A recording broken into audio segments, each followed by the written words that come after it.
Hola gente, ¿qué tal? ¿Cómo están? Bienvenidos una vez más al canal de Filosofía en Marcha y en esta ocasión vamos a continuar con las lecciones sobre la figura de Zaratustra, tanto en Friedrich Nietzsche como en Martin Heidegger.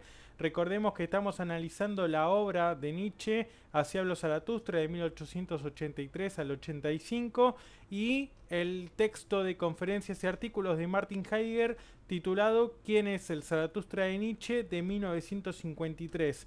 Bien, esta es la tercera lección del curso. Recordemos también que este curso está basado en este texto titulado ¿Quién es el Zaratustra de Heidegger? Un diálogo entre Heidegger y Nietzsche, de Editorial Fábila, una editorial de Colombia, una nueva editorial que está sacando muchísimos nuevos libros en este tiempo, así que bien, lo recomiendo. Está el libro que lo pueden conseguir en formato físico tanto en Colombia como en Argentina, y también si lo quieren en algún otro país, en algún otro lugar del mundo, en formato digital pueden contactarse directamente también con la página de la editorial. Y les recuerdo que también basamos algunos análisis en este libro de La seguridad de lo incierto, texto sobre reflexiones filosóficas en tiempos de pandemia, que también hicimos en conjunto con el canal de Marcos Represas, que pueden encontrar también en YouTube. Bien, en la primera lección, para recordar, hicimos una presentación general sobre el tema del curso, la figura de Zaratustra histórico, temas generales o puntuales también del Zaratustra en Nietzsche y del Zaratustra en Heidegger. Hablamos también en la segunda lección, que obviamente todos los links lo van a poder encontrar en la descripción del video y también en la caja de comentarios, sobre el tema de Dionisos y lo dionisiaco, sobre el concepto de genio y el concepto de espíritu libre.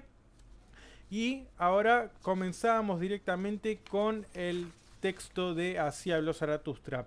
Bien, dentro del contexto de Así habló Zaratustra tenemos que tener en cuenta la importancia del prólogo. A mi entender, a mi humilde entender, el prólogo contiene ya la totalidad de la información de la obra en sí. Es decir, que en los 10 puntos del prólogo vamos a encontrar un la temática de los conceptos fundamentales o de los conceptos más reconocidos de la obra nietzscheana. Vamos a encontrar el anuncio de la muerte de Dios, vamos a encontrar obviamente esta inmersión del espíritu libre y del espíritu de la pesadez en esta enfermedad o en esta sintomatología llamada nihilismo. Y también vamos a encontrar obviamente ciertas referencias al tema de la voluntad de poder, a esta idea del último hombre y obviamente a la postulación del Übermensch, del ultrahombre, en relación obviamente en esta tensión entre la idea de tiempo postulada por Nietzsche como el concepto de eterno retorno de lo mismo. Bien, los discursos de Zaratustra, dice Pablo Diorio, vienen a continuación del prólogo, porque digamos que los discursos son a continuación del prólogo. El primer discurso es el de las tres transformaciones del espíritu. Recordemos que comienza con esas tres transformaciones del espíritu, donde se convierte ese niño, se convierte en camello, luego en león y después nuevamente en niño. Dice, sirven para formar a sus discípulos. Recordemos esta analogía y este juego de contrastes que sirve de la figura de Zaratustra con respecto, por ejemplo, a la figura de Jesús, ¿no? Mientras Jesús lo siguen los apóstoles, Zaratustra dice, piérdanme, es decir, no me siga. O seguirme es estar perdiéndome. Y cuando me pierdan, realmente van a saber cómo encontrarme. Zaratustra resume en estos discursos la filosofía del espíritu libre. Todo el comienzo del ocaso de Zaratustra es el comienzo de un camino, el comienzo de un tránsito. Esta idea de puente que va a retomar también Heidegger, reconstruir, habitar, pensar, sirve de manera importante como analogía para este caminar, para este caminante, para este Wanderer, que representa Zaratustra en este camino de vida, que es una vida que obviamente tensa entre la salud y la enfermedad, entre nacimiento y muerte, ¿no? Entonces, bueno, Zaratustra tiene que predicar contra las verdades absolutas, estas verdades absolutas que obviamente hace referencia a la idea de ente supremo, de Dios cristiano, de ese Dios moral cristiano que se instaura como un modo de valorar supremo que atenta contra la vida, que atenta contra la vitalidad. y obviamente para las virtudes, contra las verdades absolutas y para las virtudes individuales, historiza la moral y rehabilita los valores del cuerpo. A donde se postulaba el alma, donde se postulaba aquello inmutable, también nuevamente, ¿no? Aquello trascendental, que se instala en algún lugar que es más allá de la vida en la tierra, obviamente Zaratustra va a contraponer esa metafísica en relación a los valores del cuerpo, a lo corporal, a lo life, cuerpo. Todas estas palabras van a empezar a aparecer alrededor de lo que tiene que ver con aquello que promulga y promueve la filosofía de Zaratustra. Busca fortalecer la estructura pulsional del individuo para darle la posibilidad de crear. Obviamente aparece todo este tema de la creación, ¿no? Porque pensemos que esta, con la predicación, entre comillas, de Zaratustra frente a las verdades absolutas, como es la verdad de Dios como valor supremo, ente increado, ente principal, ente supremo, ente que a su vez obviamente ex nihilo en algún punto también, para utilizar otras terminologías, pensemos que obviamente hay una idea pulsional de creación, de decir, bueno, ¿por qué crea Dios el mundo cuando podría no haberlo creado? ¿Por qué hay ente cuando podría no haber nada? ¿No? Esta pregunta que tanto retoma Martin Heidegger, obviamente, de la filosofía de Leibniz, y Heidegger dice, Leibniz da en el clavo, da en el punto justo de la pregunta filosófica, en el orden primero de todas las preguntas, pero lo responde metafísicamente. Entonces Heidegger va a intentar resolver esto. ¿Qué quiere decir que lo resuelve metafísicamente? Bueno, va a decir ahí Heidegger que Leibniz al responder por qué es el ente y no más bien la nada, justamente lo que no termina de superar es el principio de identidad. Hay una confusión del ser con lo ente. Cuando se pregunta por el ser, se termina respondiendo por lo ente. Entonces esto termina siendo la historia de un error para Nietzsche y la historia de un olvido del ser para Martin Heidegger, ¿no? En la cual obviamente en esta historia del olvido del ser también ingresa como el último gran metafísico, según Heidegger, Friedrich Nietzsche. El prólogo, como mencionábamos anteriormente, está compuesto por 10 puntos o 10 momentos. Entre ellos, obviamente, está la salida de Zaratustra, donde habla el sol y obviamente no agradece al sol por que él nos ilumina o ilumina a Zaratustra, ilumina su montaña, ilumina su caverna y demás, sino que el sol, ese gran astro, tendría que estar agradecido por tener a aquellos seres a quienes ilumina, ¿no?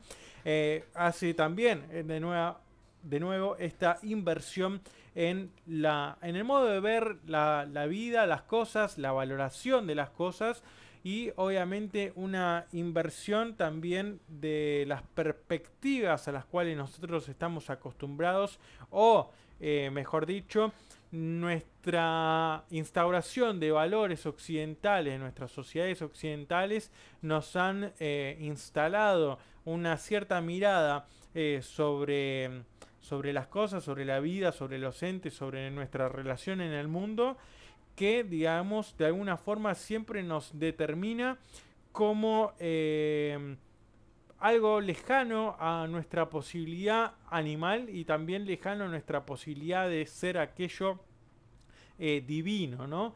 Como nuestra relación de divinidad con la naturaleza.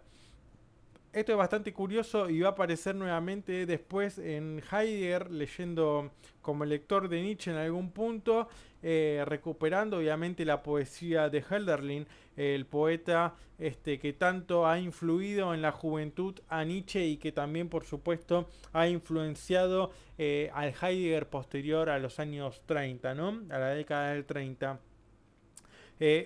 Zaratustra también en estos primeros momentos del prólogo habla con el eremita en el bosque, habla en el mercado, habla con un cadáver, habla su corazón, interpreta sus animales. Es decir que Zaratustra, en tanto predicador o mejor dicho portavoz, va a decir, ¿no? Heidegger en su texto sobre quién es el Zaratustra de Nietzsche, va a decir es un Fürsprecher, ¿no?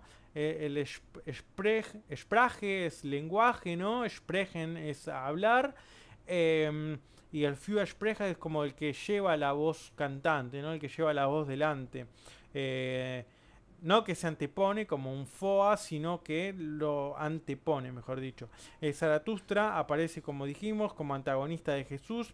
Hay constantes analogías y recordemos también que ya en las consideraciones intempestivas muestra, en la primera sobre todo, en este ataque a Levi Strauss, por supuesto muestra con su texto Das Leben Jesu, la vida de Jesús, hace un ataque a la teología y esta famosa repercusión que logra tener Levi Strauss con la publicación de su texto, y que Nietzsche, con el nacimiento de la tragedia, digamos, se sentía en algún punto fracasado, se sentía mal, porque obviamente la poca repercusión que había tenido el texto era, digamos, siempre de ataque y de queja. Obviamente se le exigió a Nietzsche, como se sabe, que se bajara de aquella cátedra de filología y del lenguaje griego que tenía en la Universidad de Basilea.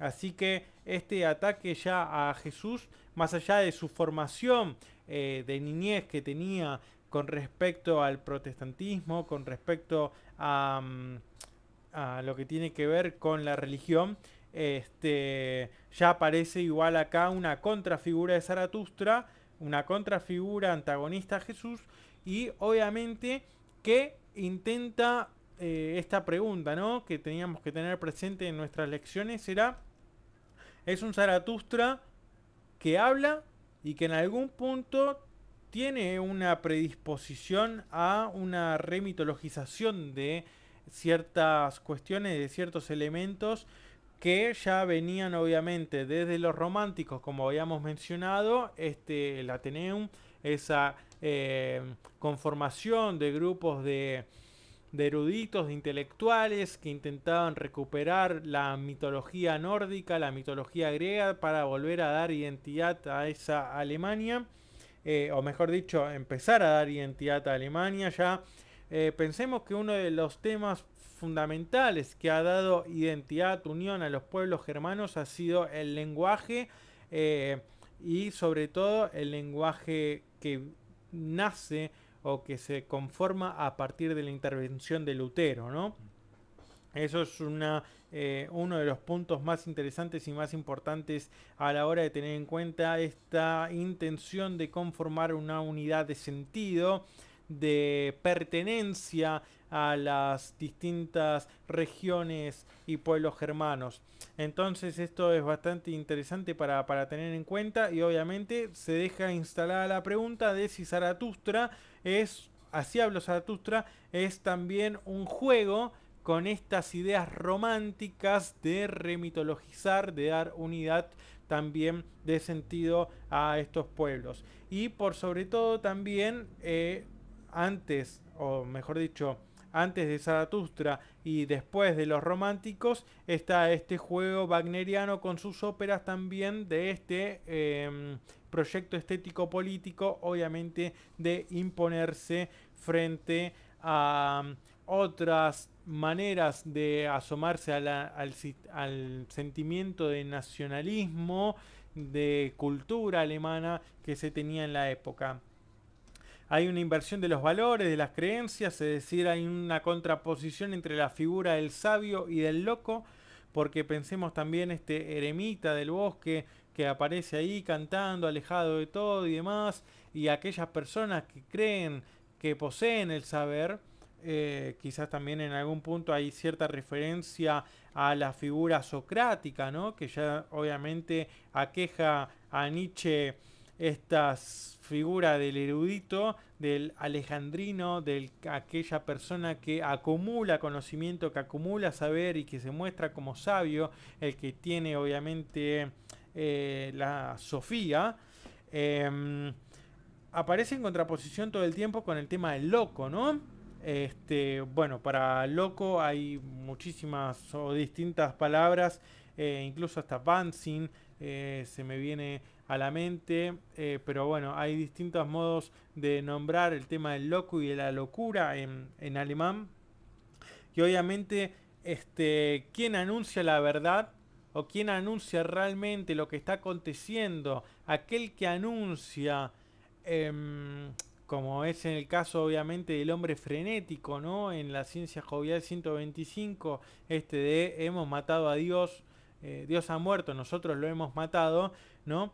Este loco en algún punto en realidad es loco aquel que tiene una visión aguda sobre la realidad, sobre aquello que está aconteciendo y no solamente tiene la posibilidad o ejerce esa posibilidad de ver de una manera profunda sobre aquello que acontece, sino también que tiene el carisma, el carácter y la fuerza para poder anunciar aquello que está aconteciendo. Es decir, que revela, pone en evidencia la situación histórica en la cual está inmersa la humanidad. Y esta reflexión en algún punto es interesante porque pensemos lo siguiente. Desde Platón en adelante se instala esta idea de la historia de un error, un modo de comprender la filosofía erróneamente, de comprender nuestra relación con el mundo de manera errónea, de manera metafísica, y se instala obviamente esta dualidad con la instalación de los valores que mencionábamos. A su vez también la lectura heideggeriana de una historia del olvido del ser. Entonces, ¿qué es lo que ocurre acá? Justamente este loco es aquel que anuncia esta sintomatología en algún punto histórica.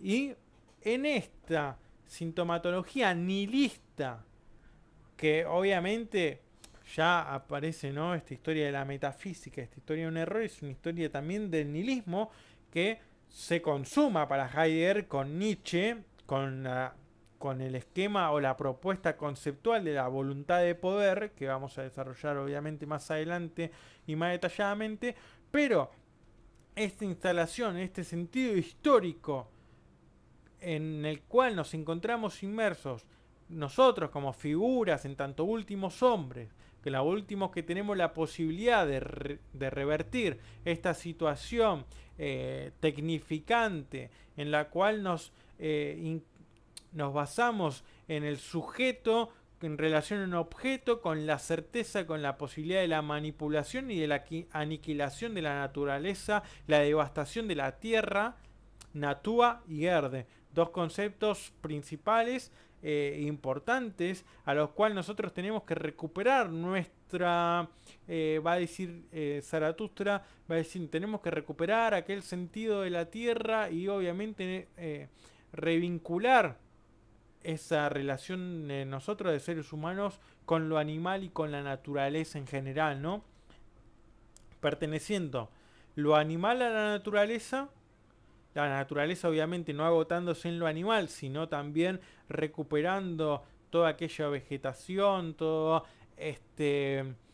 aquella Sprache de Anatua, ¿no? El lenguaje oculto de la naturaleza que nos habla como un lenguaje cifrado, el misterio de la naturaleza, pero que a su vez es una naturaleza que necesita fundarse en la tierra.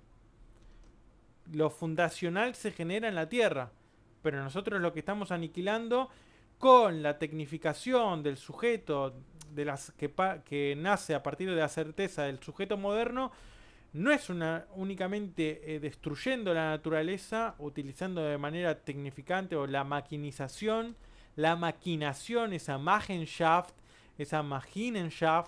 de la que habla Heidegger, y bastante interesante, que eso es lo que muestra nuestra época nihilista en sentido histórico, sino también es que destruir la naturaleza, aniquilar la tierra, y este aniquilamiento de la tierra ya no es una mera destrucción, sino que es un aniquilamiento que desertifica, en sentido de genera desierto, y en ese desierto ya no puede dar lugar, no se puede generar lugar a que se haya una fundación de tipo alguno.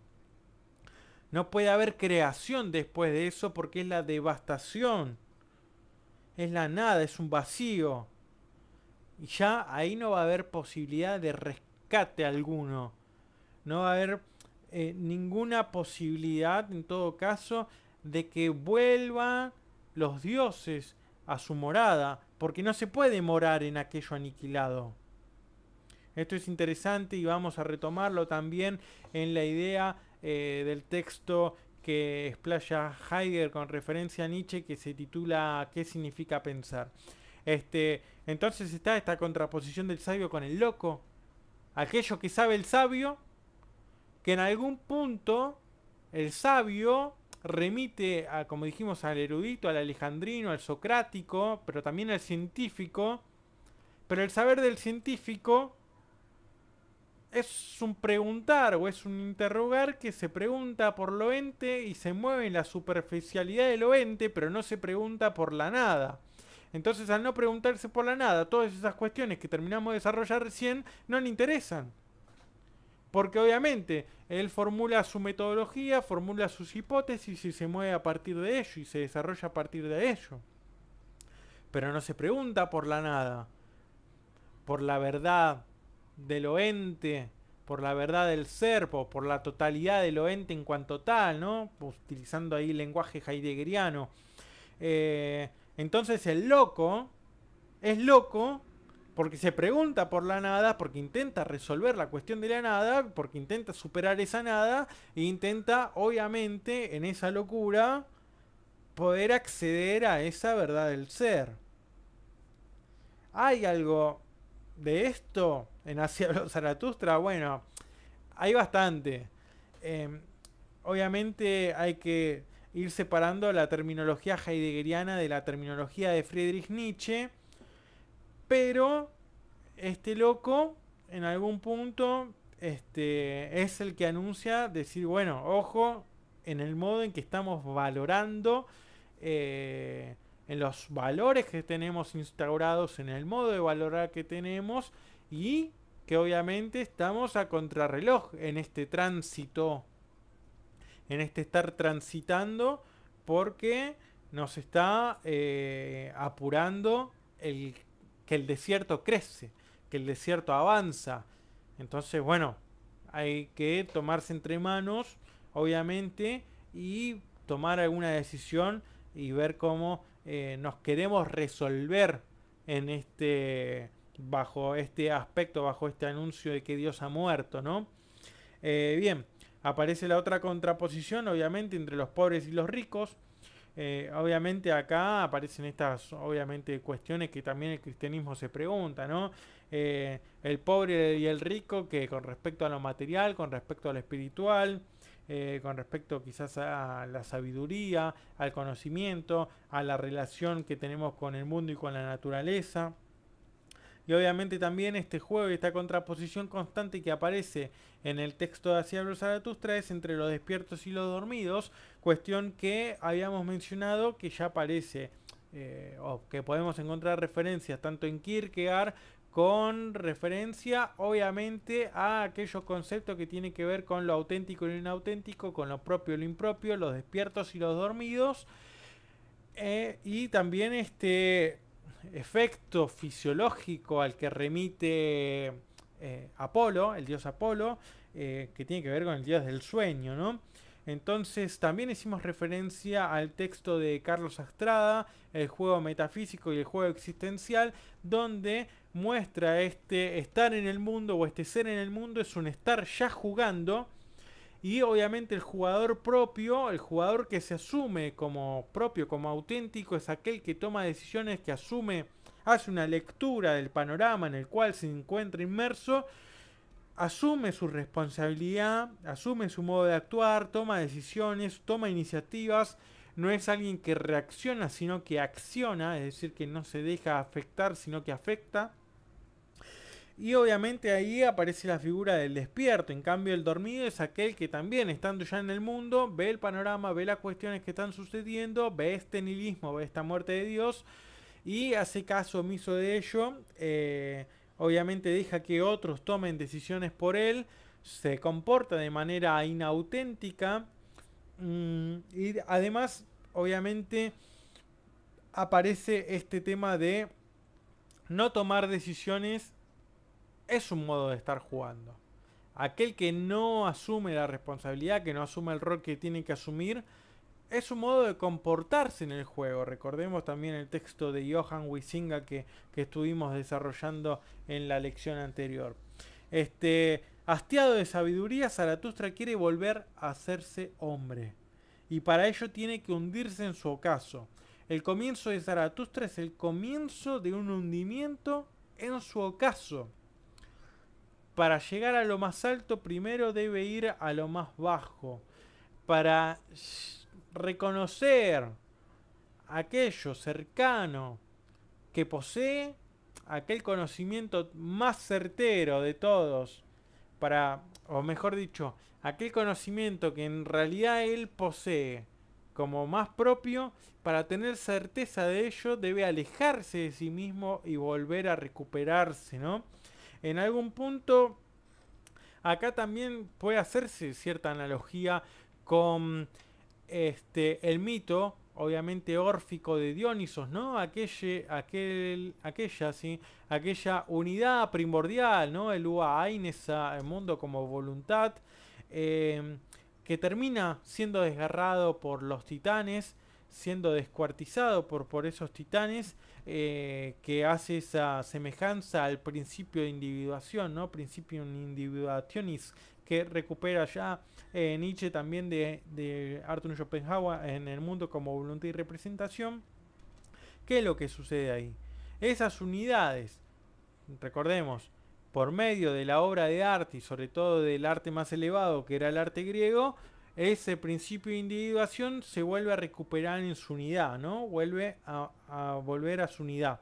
Pero ¿qué es lo que pasa? Esta unidad ya no es una unidad como la primera, sino que se trata de una unidad más elevada. Ojo, porque este tema, muy interesante, aparece también en el análisis de Heidegger sobre las investigaciones sobre la esencia y la libertad humana de Schelling, que es un texto de 1809. Recordemos la fenomenología del espíritu, por ejemplo, es de 1807, este texto de Schelling es de 1809 y está postulando algo, aquel espíritu absoluto de Hegel, ¿no? Y demás. Acá Schelling está yendo más a fondo. Se está en algún punto hundiendo en un ocaso donde obviamente se lo va a acusar de ilógico, de poco dialéctico, de, ¿cómo se dice? De estar no improvisando, pero sí, ¿no? Una suerte de falta de fundamento en aquello que está realizando y de estar haciendo pensamiento especulativo y no filosofía en términos de ciencia, ¿no? O ciencia como filosofía. Ojo, porque ese riesgo que está tomando Schelling ahí, ya en ese texto de 1809, después va a pasar a un modo de comprender el sistema de la libertad, bueno, preguntándose qué es libertad, qué es sistema, si se permite, en términos tradicionales, obviamente hay que replantearse si un sistema permite libertad, y obviamente después el tema de las edades del mundo, ya remitiendo a las transformaciones de Dionisos y del mito dionisiaco, porque también Schelling tiene un texto sobre las divinidades de Samotracia, donde recupera una frase de un fragmento de Heráclito, donde dice Hades y Dionisos son lo mismo. Entonces, ojo, porque ahí también representa todo este movimiento de vida y muerte y obviamente de la unidad y del el desgarramiento del Dios en ese principio de individuación que después vuelve a reunificarse, y esa vuelta a la unidad ya no vuelve Hades y Dionisos como y son lo mismo, sino que Dionisos ya se va a emparejar con otros dioses en escala de grados, va a decir, ¿no? En el texto de las divinidades de Samotracia, un texto que obviamente podría compartirles en algún momento.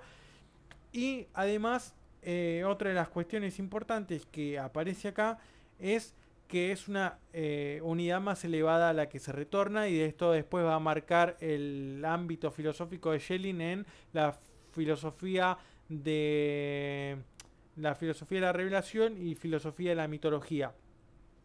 Entonces, obviamente, pensemos, ya aparece todo el tema, hace mucho hincapié Schelling con las cuestiones de la mitología, de la nueva mitología. Entonces también Nietzsche lo está teniendo en cuenta a la hora de desarrollar sus obras, sobre todo El nacimiento de la tragedia, en el parágrafo 10 del Nacimiento de la tragedia y acá en Zaratustra, ¿no?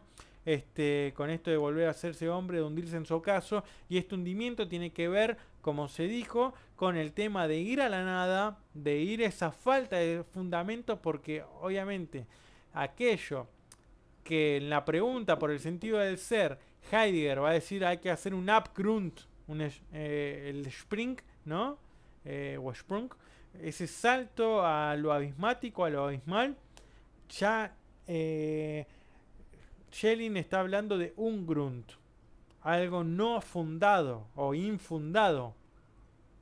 Infundado, pero que a su vez busca abismo o busca fundamento. Y hay que ver también ahí qué relación hay con el Abgrund y todo, ¿no? Lo que lleva o conlleva con la idea de Grund de Assatz, el principio del fundamento, el principio de razón, ¿no? Y demás traducciones que se van a hacer con respecto a esta cuestión. Otro de los puntos interesantes es la idea de tránsito y ocaso. Acá aparecen los conceptos de Übergang y Untergang. El Untergang, el ocaso, que ya mencionábamos recién, esto de hundirse en su ocaso, y del tránsito, ¿no? El Übergang, ir como más allá de. Aparece obviamente la figura en este prólogo del volatinero. Y hago una cita acá que les comparto que dice: la grandeza del hombre está en ser un puente y no una meta. Lo que en el hombre se puede amar es que es un tránsito y un ocaso. La grandeza del hombre está en ser un puente y no una meta. Este último hombre, lo que tiene de bueno, lo que tiene de valor, de reconocimiento y de admiración es que es un puente, es un tránsito. Es este Übergang, este Brücke. Y que no es en sí mismo una meta, sino que la meta es algo que está allá. Entonces, algo que hay que tener en cuenta es que en estar transitando, en este comienzo del ocaso de Zaratustra, hay que tener en cuenta, primero, el reconocimiento de que uno no es un fin en sí mismo, sino en todo caso es un medio para llegar a la meta.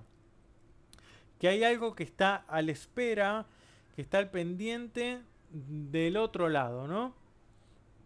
Esa meta, como punto 2, esa meta es algo que ya se visibiliza, se tiene una cierta noción de aquello a lo que uno tiende, porque en esto, ¿no? Una cuerda tendida entre el mono, o el último, sí, entre el mono y el Übermensch y el ultrahombre, está este último hombre, ¿no? Este tránsito.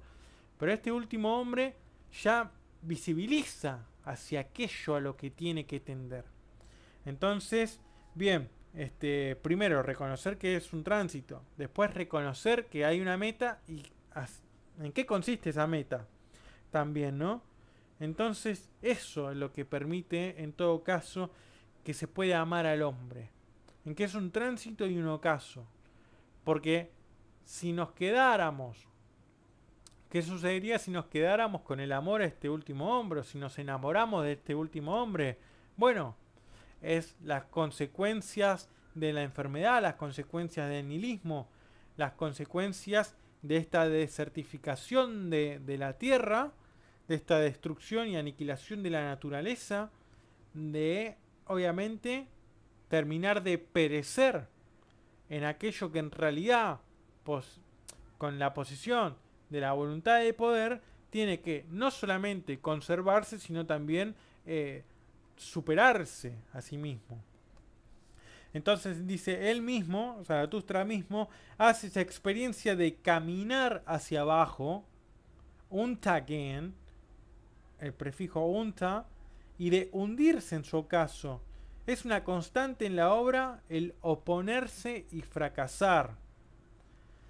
Ir hacia abajo no consiste solamente, o sea, está bien que hay una analogía, ¿no?, de el descenso de Zaratustra de la montaña, pero para poder adquirir y poder obtener esa certeza, ese conocimiento, esa asimilación de su tarea como maestro del eterno retorno de lo mismo, o de lo igual, ahí hay que analizar también, Desgleichen me parece que es, de lo igual, este, hay que ver porque todo eso es un camino del fracaso, es un camino del descenso en tanto choca, en tanto recibe negativas, en tanto se le contraponen un montón de cuestiones a Zaratustra que obviamente lo hacen hundirse, acongojarse, eh,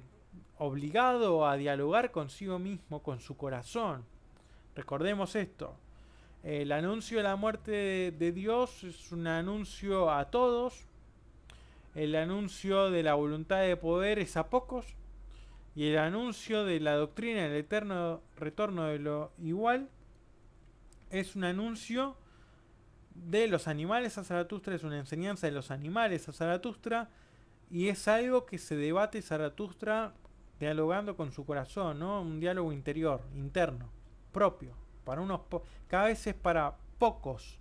Esto, ¿no? Recordemos este subtítulo de la obra, un libro para todos y para nadie, para todos en el modo, en el lenguaje en el que está escrito, pero a su vez en eso que parece tan evidente, que parece tan fácil de reconocer y de asimilar en el discurso, en el lenguaje, en la escritura, a su vez termina jugando como un código cifrado, ¿no?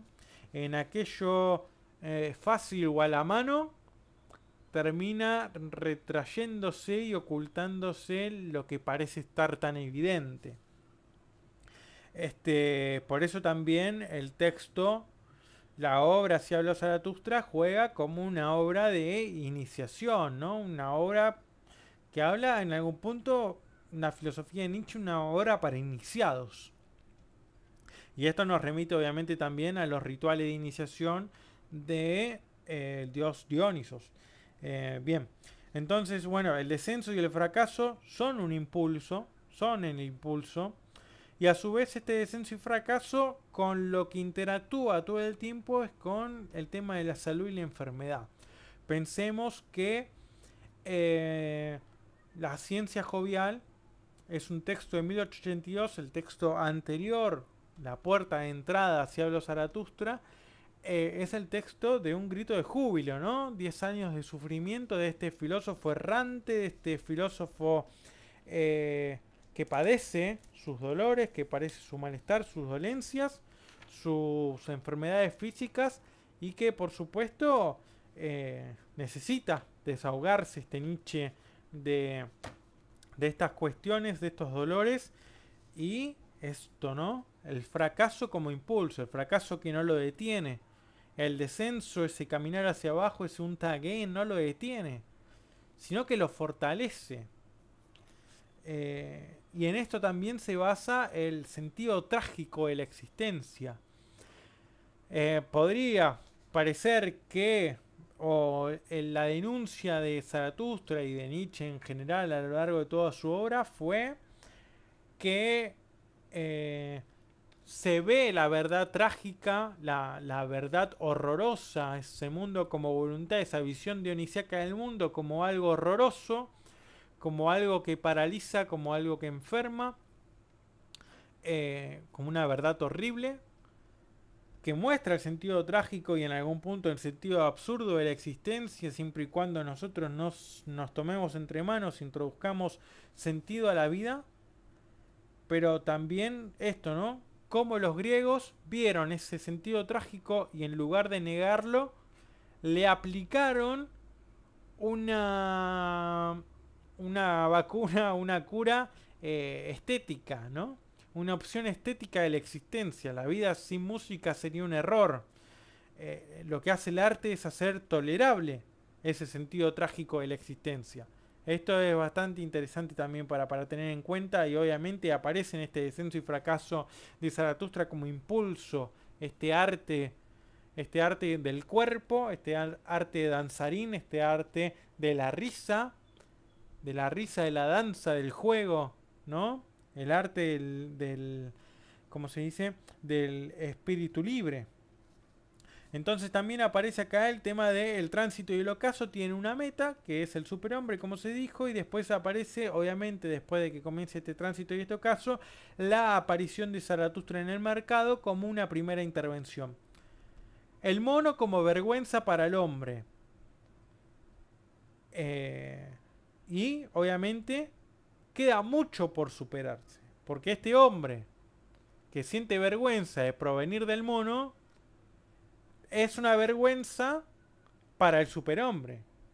El superhombre o el ultrahombre debe avergonzarse o se avergüenza o se avergonzaría del hombre, de este último hombre que tiene un vínculo disruptivo, de explotación con la naturaleza, que tiene una falta de morar, de habitar, de Heimlich con la tierra, con Dierde, eh, ¿no? Y entonces queda mucho por superarse, porque la meta es eso, es alcanzar ese Übermensch, que obviamente hay que después purificar ese concepto, por decirlo de alguna manera, de toda la influencia y la lectura conceptual política, la manipulación política que se hizo de ese concepto de Übermensch.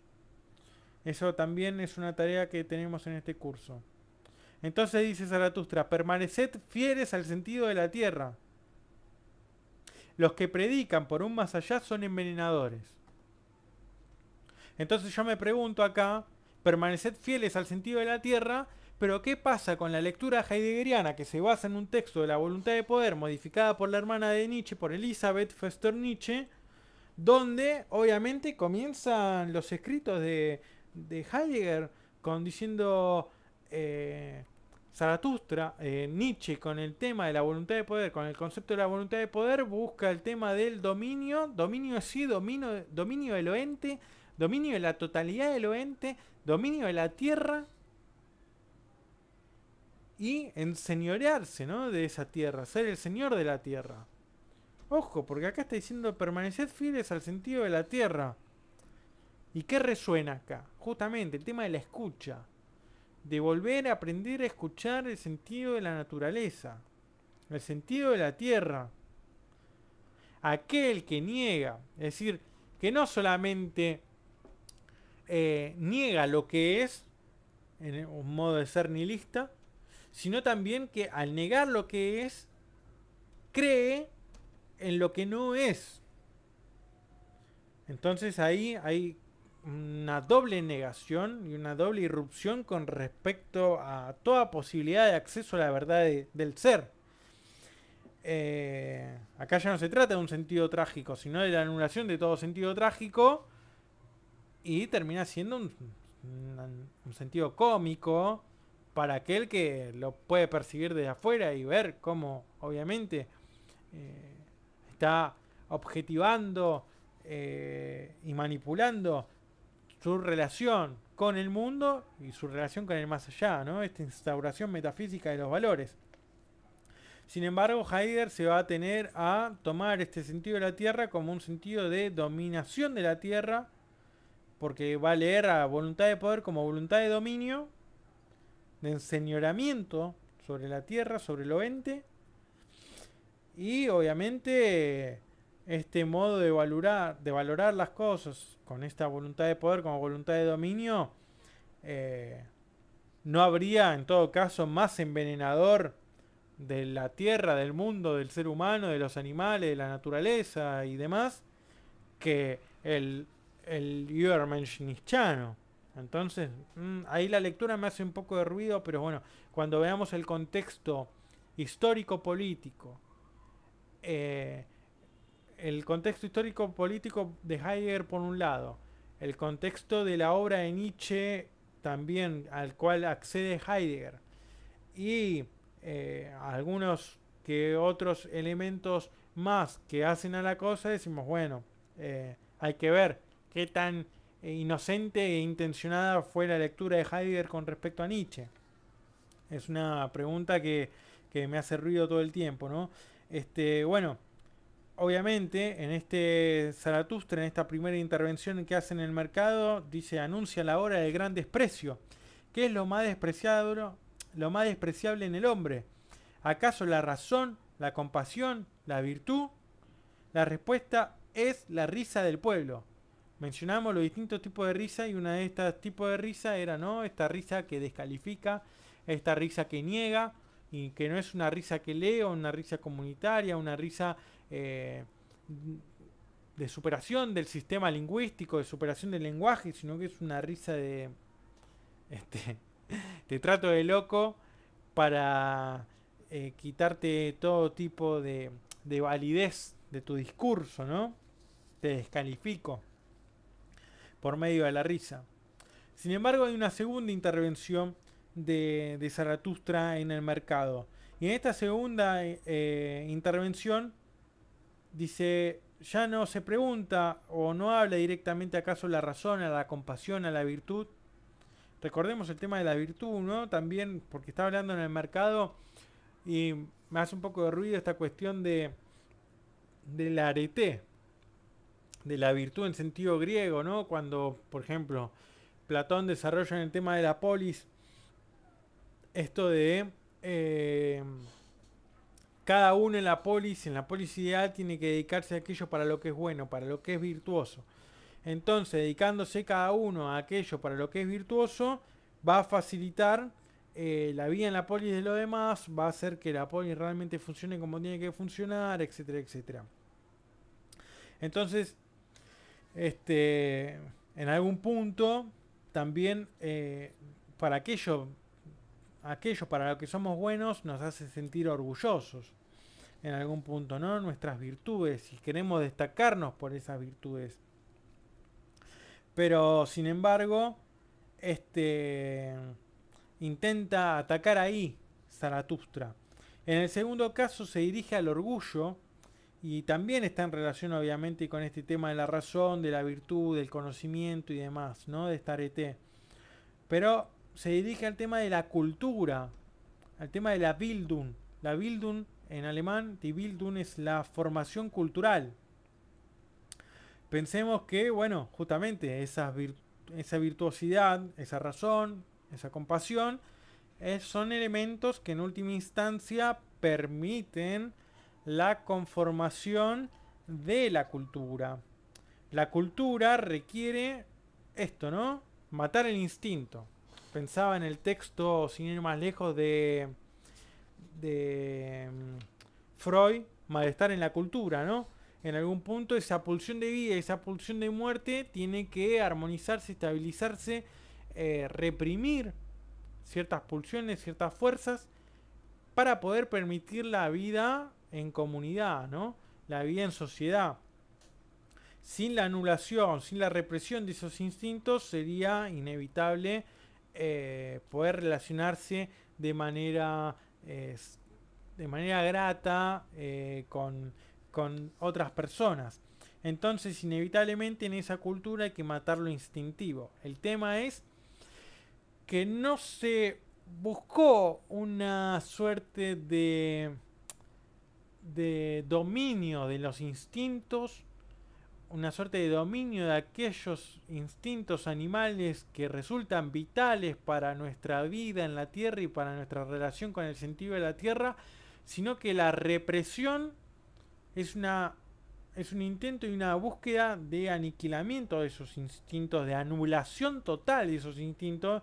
Entonces eso termina siendo contraproducente. Obviamente aquellos que estudien, aquellos profesionales que estudien sobre el tema de la psiquis y el funcionamiento del inconsciente, del ello y demás, obviamente van a captar en este análisis, en estas cuestiones, un montón de elementos que por culpa de la represión, por culpa de una mala administración de esos impulsos, de esas fuerzas, de esas pulsiones, termina generándose ciertas atrocidades psíquicas que después obviamente derivan en algunas cuestiones prácticas, obviamente sin terminar de justificarlas, ¿no? La tragedia lucha contra lo socrático, contra Sócrates y el alejandrino. La cultura es en esto que mata el instinto, en la anulación del misterio, en la anulación de aquello que nos permite acceder a la visión dionisíaca del mundo, al misterio, al oculto, a la voluntad. eh, y al mismo tiempo es esto, ¿no? Que denuncia en algún punto Byung-Chul Han, cuestión que desarrollamos también acá en la seguridad del incierto de las reflexiones filosóficas en tiempo de pandemia, justamente que se pone en evidencia esta cuestión de la sociedad de la transparencia. El mundo de lo uno heideggeriano, de ese Das Man, mm, esto lo que hace es transparentar todo, poner toda la disponibilidad, que todo pueda ser aprehensible, cognoscible, manipulable, ¿no? Que tiene que ver también obviamente con la lectura heideggeriana y la voluntad de poder como voluntad de dominio en algún punto. Todo está disponible, entonces va a decir Han, Byung-Chul Han va a decir, bueno, la política requiere del misterio, requiere de ocultar, de este juego de ocultamiento, desocultamiento de lo ente. Una relación amorosa necesita de este juego de ocultamiento y desocultamiento, porque si todo está dado, si todo está brindado, si todo está visible, si todas las cartas están puestas sobre la mesa, lo que termina ocurriendo es que se genera justamente una muerte del eros en algún punto, una muerte del sentido de la atracción, porque en eso de muestro el ser y oculto, ahí se genera esa fascinación también de búsqueda, de intentar atrapar, pensemos, la tarea del filósofo, sin ir más lejos, ¿no? Esa filosofía, ese amor por la sabiduría, es el que no obtiene, el que no conoce, el que no domina la sabiduría, sino que tiene un amor por la búsqueda de ese conocimiento, que se arroja en la búsqueda de ese conocimiento. Entonces, obviamente es eso, ¿no? La tragedia o el mundo trágico, el mundo, la vida en sentido trágico versus o en contraposición con Sócrates el alejandrino, con aquella figura del científico que se mueve en el ámbito de lo superficial, de la disponibilidad. eh, Hay otra palabra más, otro concepto más que no recuerdo, ensamblamiento o una cosa así, que también, ¿no? Todo se va estructurando, se va armando como si fuera un Tetris y queda todo ahí. ¿Y qué hay debajo? Desconocemos. ¿A dónde van esas piezas que caen en algún punto? Entonces, nuevamente, en esta segunda intervención, lo que va a ocurrir es se dirige al orgullo, ataca el tema de la cultura, de esta Bildung, de esta formación cultural, ataca lo más despreciable, el último hombre, de letzte Mensch, que todo este último hombre, fíjense en la característica que muestra, que tiene que ver con la característica del espíritu de venganza y también con las características de este espíritu de la pesadez, ¿no? La contraposición del espíritu libre. El último hombre que todo lo empequeñece y lo iguala. El último hombre se defiende descalificando al diferente. Ojo ahí. El último hombre que todo lo empequeñece y lo iguala. Y acá, al menos con esto también del concepto de Bildung y de formación cultural, inevitablemente uno tiende a pensar en las instituciones de formación de sujetos, de individuos, ¿no? Y esta lectura Foucaultiana en algún punto de los sujetos sujetados, de las instituciones de encierro como dispositivos y también los dispositivos de control, pero esta formación de las subjetividades por medio de la familia, de la escuela, de la fábrica, de la cárcel, del hospital y demás, todos estos registros que se toman, toda esta manipulación y en algún punto, o mejor dicho también, este ataque directo que antes ejercía sobre el cuerpo y después obviamente de manera psicológica y silenciosa, invisible, para tener efectos sobre la conducta, también llevan obviamente a que, obviamente, ¿no? La normalización de la conducta tiene que ver con también una descalificación al diferente, el anormal, el que no se ha normalizado dentro de esas instituciones de encierro. Y obviamente todo lo empequeñece y lo iguala, porque se empequeñece y se iguala, o mejor dicho, se iguala siempre para abajo, no es que se iguala para arriba. Y en esto que les mencionaba recién sobre el tema de las instituciones de formación y demás, el texto de Rancière, El maestro ignorante, donde comienza obviamente que se intenta buscar una igualación, una igualdad dentro de la educación o del mundo educativo, y justamente algo que se termina pecando siempre en este intento de igualación es que no se habla de equidad sino de igualación, y búsqueda de igualación siempre parte del presupuesto de que hay algunos que están en estado de inferioridad. Entonces ya ahí, en esa selección o en esa discriminación de los alumnos, obviamente ya de todas formas se está descalificando, se está esa igualación termina siendo falseada porque ya se reconoce que esos sujetos no cuentan con las mismas posibilidades de entrada. Entonces esto plantea a Rancière como una trampa de aquello que intenta igualar todo el tiempo. Entonces, obviamente, ¿no? El tema de los corderos y aquel que intenta ser lobo, aquel que no se normaliza en su conducta, sino que presenta sintomatología anormal, se lo descalifica, esa risa del loco, esa risa contra el loco, de descalificar al loco, obviamente intenta desvirtuar toda posibilidad de cambio, toda estrategia de poder superar esta figura del último hombre, y tiene que ver, ¿no?, con una actitud del resentimiento, ya no tanto como ve Byung-Chul Han, que también lo vemos en el texto de La seguridad del incierto, de tomar a Byung-Chul Han con su concepto de una sociedad del rendimiento donde hay una autoexplotación, sino de este empequeñecimiento y de esta igualación donde todos nos creemos ser emprendedores y pretender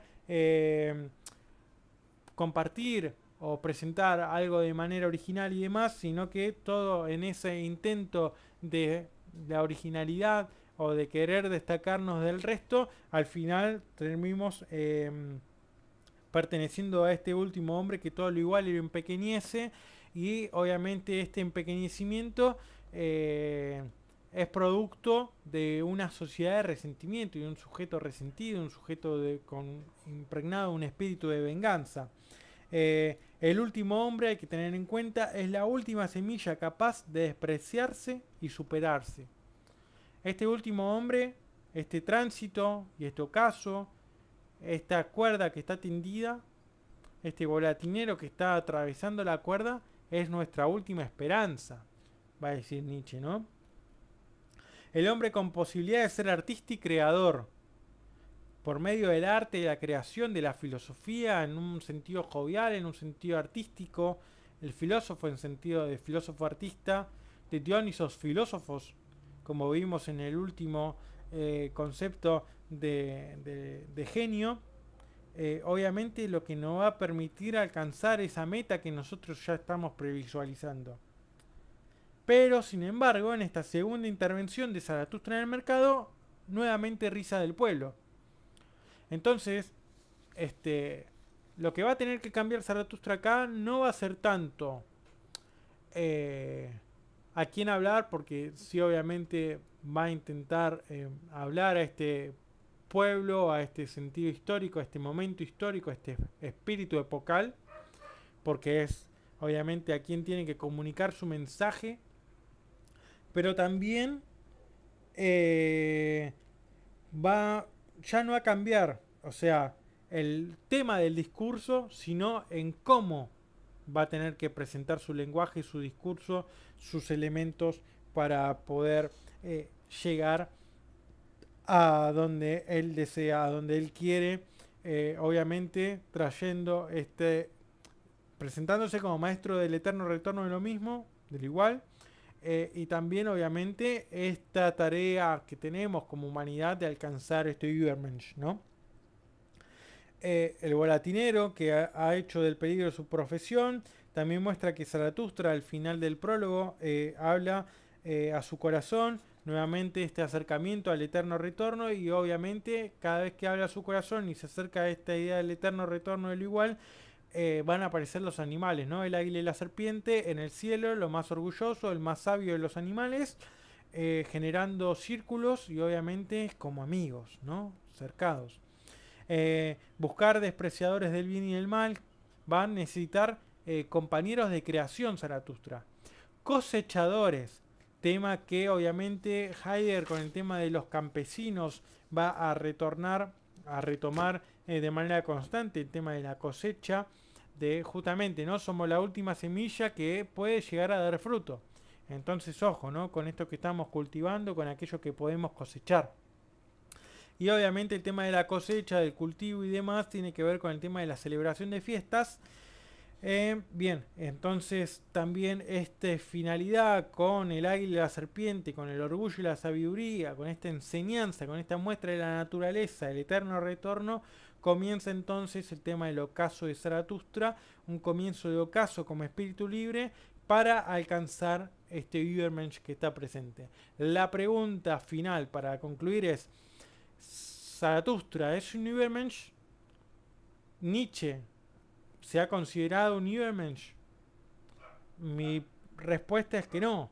Es que al menos llega a este concepto de superar el tema de genio, de asumirse como espíritu libre, pero que el tema de la meta como de alcanzar el Übermensch, de alcanzar el ultra hombre, es una meta que a mi entender ni Zaratustra ni Nietzsche llegarían a esa instancia que es una suerte de salto cualitativo con respecto a la figura del espíritu libre, ¿no? Entonces, bien, hasta acá entonces la lección número 4. Les recuerdo que estamos basando este curso en ¿Quién es el Zaratustra de Heidegger? Un diálogo entre Heidegger y Nietzsche de Editorial Fábila, editorial de Colombia. Pueden encontrarlo en formato físico tanto en Colombia como en Argentina. Y obviamente también la seguridad de lo incierto en formato físico para toda Argentina y también en formato digital para el resto del mundo, que lo van a poder descargar. Van a encontrar todos los links en la descripción del video. Sin más, los espero en la lección número 5 de este curso. Ya vamos a comenzar en la próxima lección sobre los conceptos fundamentales o aquello que se ha considerado como conceptos fundamentales de Friedrich Nietzsche y obviamente que aparecen en la obra Así habló Zaratustra. Sin más, nos estamos viendo la próxima semana con un nuevo video. Saludos.